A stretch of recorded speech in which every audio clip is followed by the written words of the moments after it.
One of the most important skills you need when buying or selling a home is the ability to negotiate.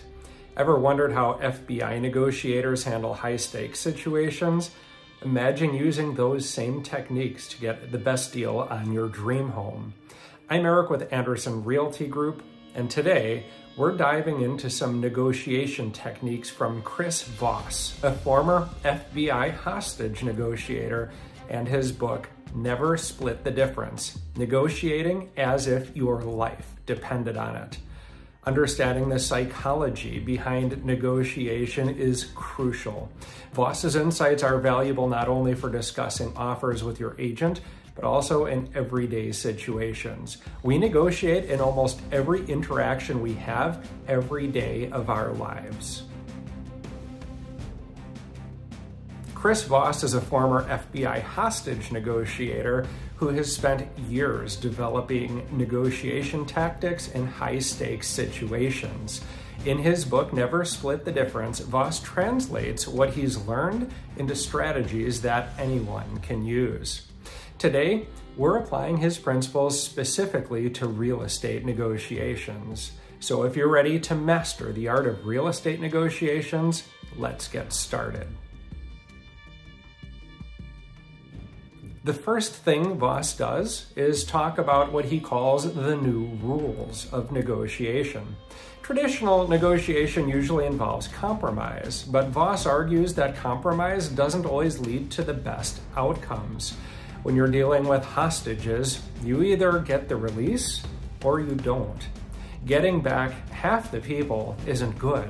Getting back 100% of the hostages after they've been killed would be a catastrophic failure. You also don't want to get back maimed hostages.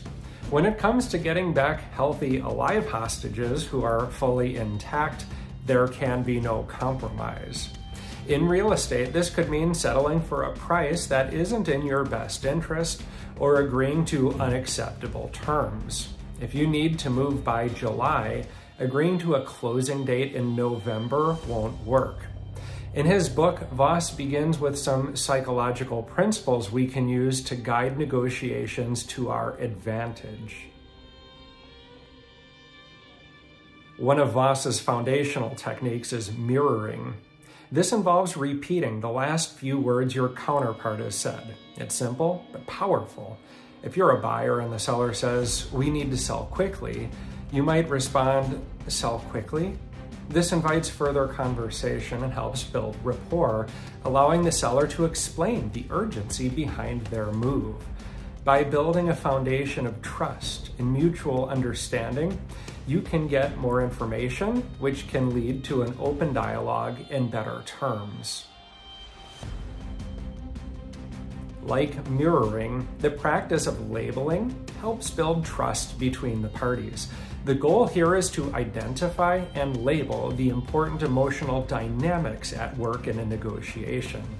So if you're a seller and the buyer seems anxious about the price, you might say, "It seems like you're worried about going over budget." By doing this, you're validating their feelings without necessarily agreeing with their position. I think a lot of people resist labeling because they're worried if they verbalize what they're hearing from the other person, that they're agreeing with them. But that's not the case. This is about seeking mutual understanding. You don't have to agree with someone to acknowledge their feelings. That's a great piece of advice for any relationship. The goal is to build trust, which encourages further dialogue and the sharing of important information. It's hard to negotiate when you don't know what matters to the other side. You can think about mirroring and labeling as preliminary to negotiations, kind of a detective work stage. It's important not to skip this step, as it's hard to build a case without the facts. An effective negotiation is based on mutual understanding. By giving a label to what you're hearing from the other side, you're building a great foundation for subsequent negotiations. This is one of my favorite of Voss's principles. It's probably the most counterintuitive and least practiced of his strategies. I do like the labeling technique, and I use that often too, as it's critical to relationships and a defining characteristic of people with high emotional intelligence. Most negotiators go for the yes far too quickly, but that's the end game. You don't want to start there. Voss says you should beware of the yes and first go for the no. Yeses can be superficial and might not indicate real commitment. So even if you get the yes, it might be meaningless. Encouraging the other side to say no can provide clarity and control.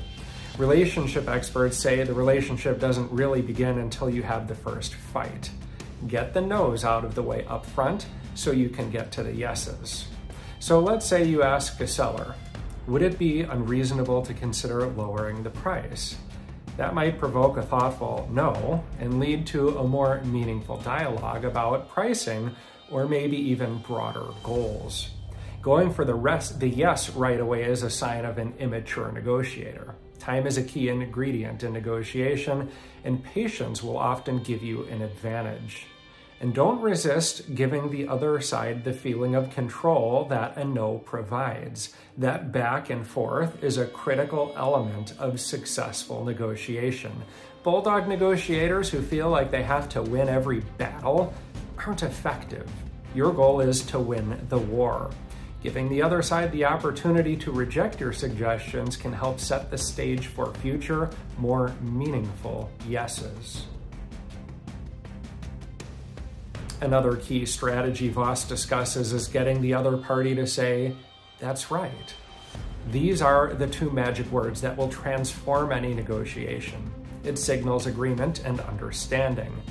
But in order to get there, you need the ability to summarize your counterpart's perspective accurately, which begins with listening. If a buyer is concerned about neighborhood amenities, you might say, "It sounds like you're looking for a home with good schools and parks for your kids." When they respond with, "That's right," you're in sync, and you can have a productive conversation about what that looks like and how to balance that with other priorities like price and location. Bending reality involves framing your offers in a way that makes them more appealing. This is especially useful in real estate where perception can have a big impact on decisions. So instead of lowering the price, a seller might offer to cover closing costs or include certain furnishings. This changes the buyer's perception of the deal's value without reducing overall profit. For sellers, carefully preparing your home for market and using print and digital materials to make a great first impression can set expectations about what your home is worth. And don't overlook the importance of words. Having a compelling, vivid, memorable marketing description can set your home apart and get it the attention it deserves. Creating the illusion of control is all about making the other party feel in charge while subtly guiding the negotiation, which harkens back to our discussion about going for the no. You can build on this foundation through what Voss calls calibrated questions or open-ended questions that steer the conversation. If you're a buyer, you might ask a seller, "How can we make this offer work for both of us?" This invites them to propose solutions, which you can then shape to fit your objectives. Now, this all sounds very new, but at its heart, it is ancient wisdom which derives from the Socratic method. Ensuring the other party follows through on their commitments is critical. Voss suggests using specific actionable terms and setting clear deadlines. In real estate, this means specifying dates for inspections, appraisals, and closing in the contract to avoid any ambiguities. Now, this might seem obvious, but you'd be surprised how much mischief can happen here, especially post-contract if deadlines are missed. Illinois real estate law requires that everything is put in writing, but you'd be surprised how often buyers and sellers rely on verbal agreements. If all you have is someone's word, You have no legal recourse if it's not in the contract. One of the most common places I see this is on page 1 of the contract, which specifies which fixtures and personal property are included with the sale. It doesn't matter that most sellers include the refrigerator. It doesn't even matter if they told you they'd include it. If that item isn't checked off on page 1, then you have no claim on it. Voss emphasizes the importance of bargaining hard without being aggressive. This involves knowing your value and being willing to walk away if needed. Anytime you're in a negotiation, you should always be checking in with yourself and asking what your best alternative is to a negotiated agreement. Sometimes it's better to walk away. The ability to get up from the table is the best leverage a buyer or seller has. You'd be surprised how often the other side comes back, particularly when you really do walk away and you do nothing more than sit back and wait. They may not come back to you, but sometimes they do. In real estate, understanding market conditions and having a clear idea of your maximum and minimum acceptable terms will strengthen your negotiation position. Another important principle Voss shares is the importance of finding the black swan, or those hidden pieces of information that can change the dynamics of the negotiation. This could mean uncovering the seller's true motivations, such as a need for a quick sale because they're relocating. Identifying black swans isn't always easy, and it may require some creativity, but they're game changers, and they allow you to tailor your approach for the best outcome. The more you get the other side talking, the better chance you'll have at finding these. I love it when agents call me and they start talking my ear off. I just sit back and listen. I've never read them the Miranda rights, but I can and will use everything they say against them. Loose lips sink ships, and chatty agents regularly give away all kinds of valuable information I've been able to use to my clients' benefit.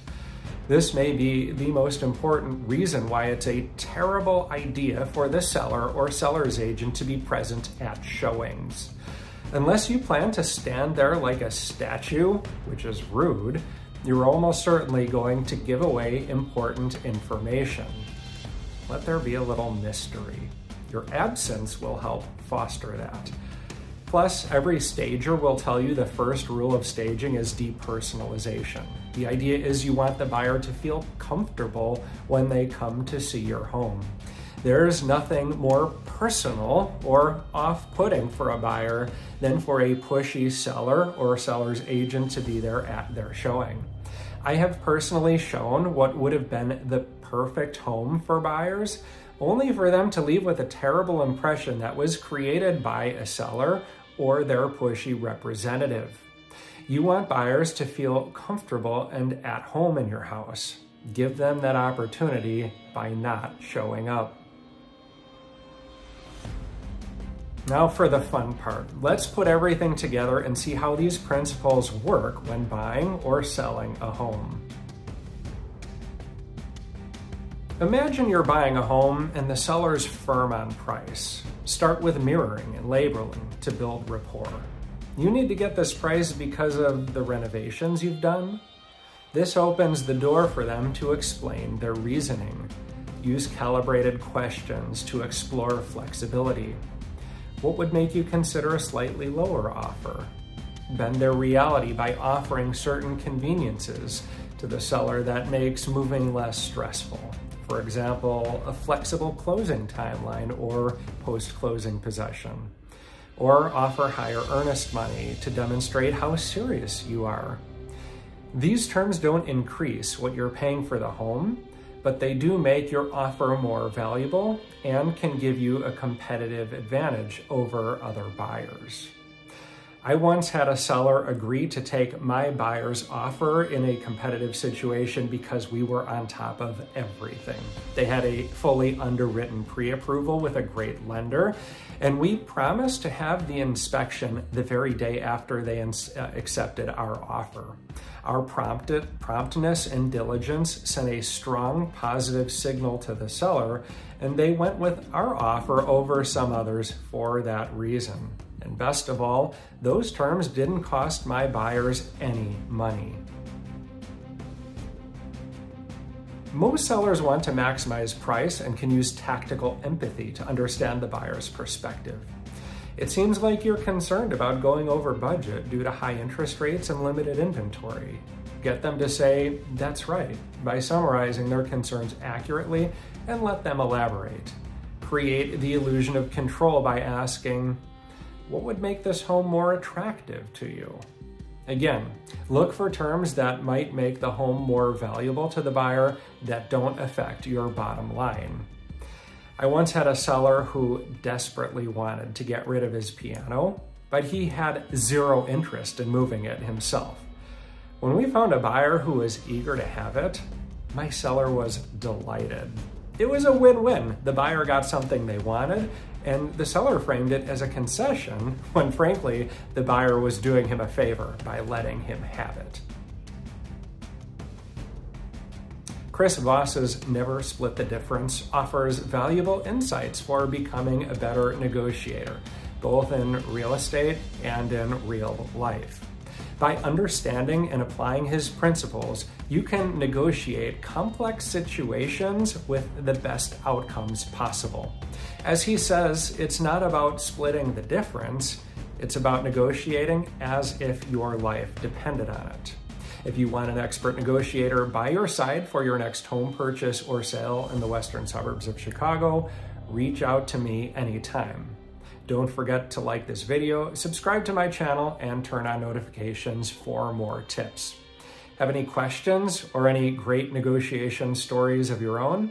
Share them in the comments. Until next time, happy negotiating. I'm Eric with Andersen Realty Group, a family-owned brokerage where we treat our clients like family.